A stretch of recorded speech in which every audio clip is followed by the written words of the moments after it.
आज हम लोग करेंगे वर्कआउट एग्जाम्पल 7 जिसमें कहा गया है कि fighter plane is pulling out for a dive at a speed of 900 kilometre per hour assuming its path is to be vertical circle of radius 2000 meter and its mass 16,000 kilogram find the force exerted by the air। मतलब एक fighter plane है, एक fighter plane है और ये fighter plane जो है, ये फाइटर प्लेन क्या करता है, डाइव करना चाहता है सर्कुलर फॉर्म में, वो भी वर्टिकल सर्कल, मतलब ऐसे जा रहा है और ऐसे करके ऐसे घूमना चाहता है। उसका रेडियस दे रखा है, जो ये सर्कुलर पाथ बनाएगा उसका रेडियस हमको दे रखा है क्वेश्चन में 2000 मीटर, यानी आर की वैल्यू 2000 मीटर, और स्पीड उसकी वेलोसिटी है 900 किलोमीटर पर आवर। उसको बना लें मीटर पर सेकेंड, तो ये 18 या 90, तो ये 250 मीटर पर सेकेंड, यानी कि 250 मीटर पर सेकेंड की स्पीड से ये चल रहा है। ठीक है, उसके बाद हमको दे रखा है उसका मास, तो मास हमें दिया हुआ है 16,000 किलोग्राम। ठीक है, अब देखिए जो भी प्लेन है, चाहे जैसे भी प्लेन हो, वो जब उड़ता है तो उस पर एक फोर्स काम करता है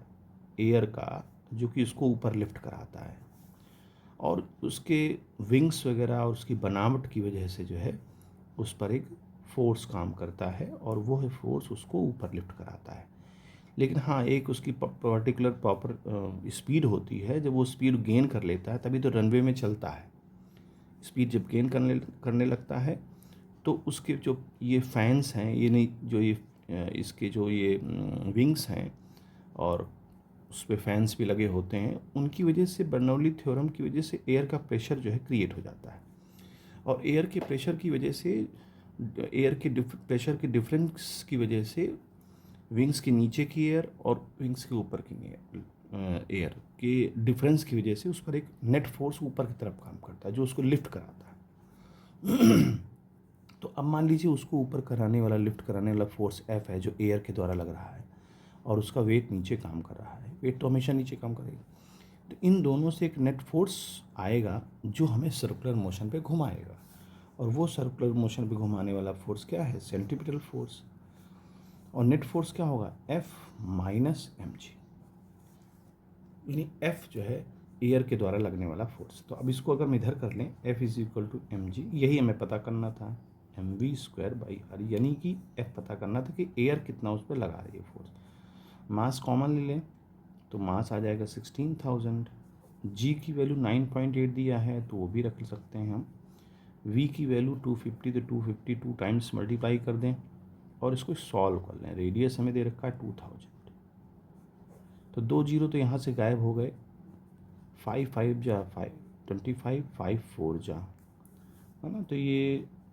डेसिमल्स में आने की उसमें वो है